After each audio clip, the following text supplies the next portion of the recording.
गृह राज्य मंत्री जवाहर सिंह बेढम ने अपने घर स्थित कार्यालय पर कार्यकर्ताओं के साथ होली खेली और कार्यकर्ताओं का उत्साहवर्धन किया। वहीं नगर से रवाना होने के बाद पीपल की मंदिर पर दर्शन करने के लिए रुक गए और इस दौरान उन्होंने अपने देशी अंदाज में मंदिर परिसर में बने टिक्कड़ और सब्जी के साथ प्रसादी ग्रहण की। इस दौरान हमारे सहयोगी रवि कटारा ने खास बातचीत की। उन्होंने अपने डांस करने के बयान पर कहा कि वो ब्रिज के रहने वाले हैं, किसान के बेटे हैं, ये तो बनता है।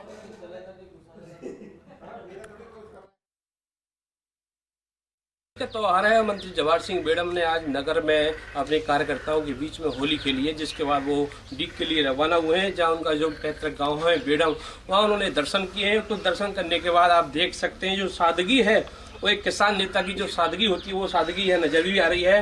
रुके हैं एक मंदिर पर प्रसाद के लिए, जब बात सामने आई तो एक जो मंदिर के जो टिक्कड़ होते हैं वो टिक्कड़ खाते हुए नजर आ रहे हैं और यही सादगी एक किसान नेता की होती है। उनसे बात करने की कोशिश करेंगे। बेढम साहब, आज होली का त्योहार है और जमकर होली के लिए डांस भी किया है, यानी हर वक्त आप कार्यकर्ताओं के बीच में रहते हैं, प्रसाद भी ग्रहण कर रहे हो, क्या कहोगे?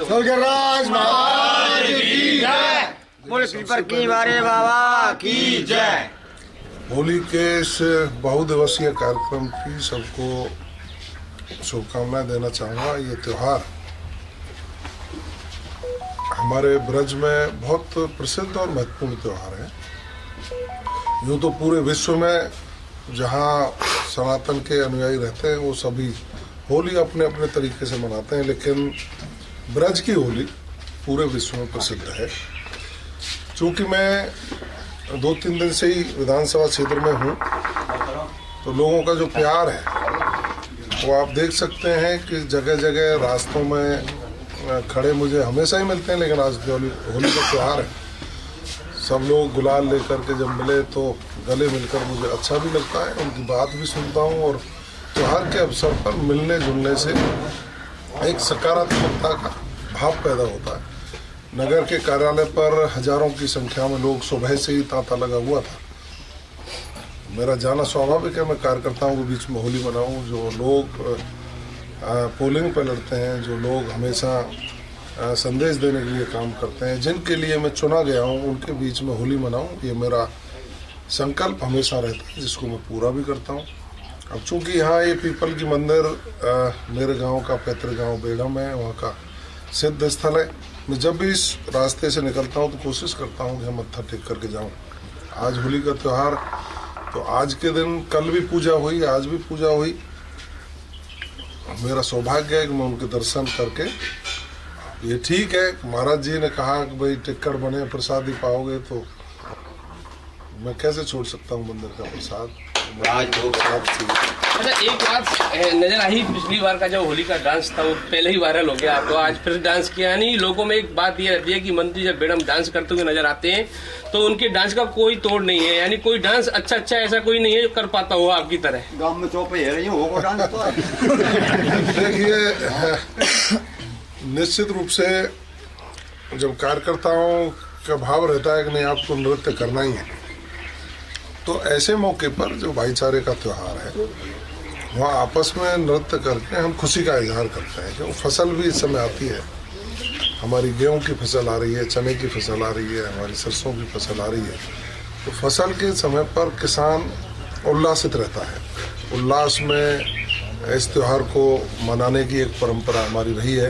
आपने देखा होगा कि होली की जो अग्नि प्रज्वलित होती है उसमें हम गेहूं की या जौ की बाल भूज के खाते हैं। उसका कारण है कि अन्न आने वाला है और उसका शुभारंभ यहाँ होना है। ये भी हमारी संस्कृति से जुड़ा हुआ है, हम अन्न की भी पूजा करते हैं और जो पूरे देश दुनिया में उदर पूर्ति करने के काम अन्न का उपयोग किया जाता है। अन्न को भगवान माना जाता है। हम हमेशा भोजन करने से पहले हाथ जोड़ते हैं, प्रणाम करते हैं अन्न को, उसके बाद उसके अपना भोजन करते हैं लोग। ये हमारी सनातन संस्कृति में अन्न को भगवान मान करके हम चलते हैं। नृत्य अब ब्रज में है तो यहाँ ब्रज में रहने वाला हर व्यक्ति भगवान श्री कृष्ण और राधा जी की लीलाओं को देख करके वो थिरकता है और ईश्वर से यही प्रार्थना करता है कि हम हंसी खुशी रहें, एक सकारात्मकता का संदेश जाए। मैं इनका जनप्रतिनिधि हूँ। मैं हमेशा कहता हूँ कि इनके चरणों की धूल को माथे से लगाकर मैंने इनकी सेवा का संकल्प लिया है और संकल्प को पूरा करने के लिए इनको प्रसन्न रखना, इनको सुखी रखना, इनकी सुरक्षा करना, इनकी संरक्षा करना और सर्वांगीण विकास करना मेरा ध्येय है।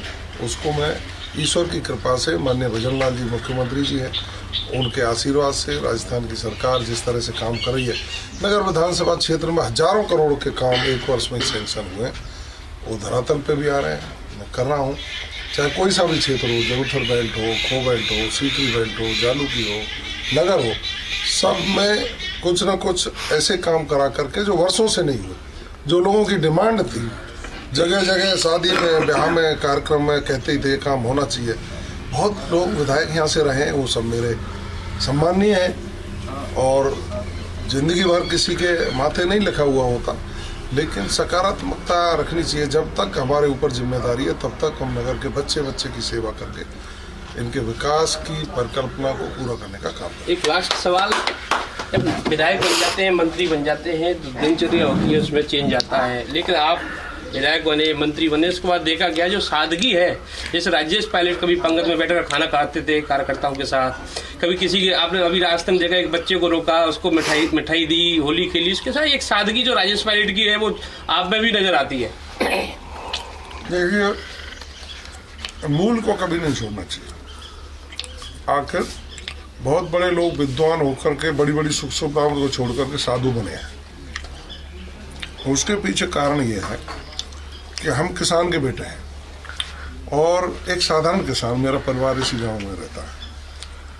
वहाँ से निकल करके हम राजस्थान की सबसे बड़ी पंचायत में पहुँचे हैं, तो इसमें निश्चित रूप से कोई न कोई ईश्वरीय कृपा रही है, जनता का आशीर्वाद रहा है और हम जनता से दूरी बनाने लग जाएंगे। आज का समय ये है जी कि यदि जनप्रतिनिधि जिस दिन साहब बन जाएगा उस दिन उसका पतन शुरू हो जाएगा। हम तो मजदूर हैं, सेवक हैं, इन लोगों के बीच में रह के ही जीना है, यहीं रहना है। हमारा रोल जरूर ये है कि राजस्थान की विधानसभा में होंगे तो हमको नियम में, कानून में, प्रक्रिया में, विधायी कार्यों को निपटाने में हमको उपस्थित रहना चाहिए और जनता के बीच में रहें तो जैसे इनके भाई, बेटे, परिजन जैसा हमारा भाव था वही रहना चाहिए, वही लंबा चलने वाला है। सत्य तो यही है कि हम जनता के बीच में हमेशा रहें।